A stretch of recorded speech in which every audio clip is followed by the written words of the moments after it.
এখানে আসার কথা ছিল না। আমরা বারবার করে আসবো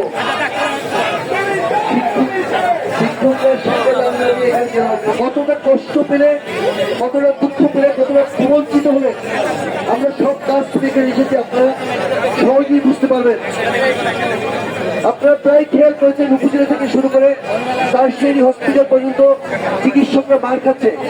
যখন ঘরে কেউ কোনো কাজ ঠিক করতে পারে না, অফিসে বসের সাথে কোনো যুদ্ধ করতে পারে না, তার সাথে যখন গণমালিন্য হয়, এই যে নিরাপত্তার বিষয়টা, এই চিকিৎসক শুধু না, আমাদের যারা নার্স রয়েছে, ওয়ার্ড বয় রয়েছে, ওটি বয় রয়েছে, আমাদের অ্যাম্বুলেন্স ড্রাইভার রয়েছে, 20-25 হাজার ডাক্তার ওয়ার্কিং, এদের কোনো আইডেন্টিটি নাই।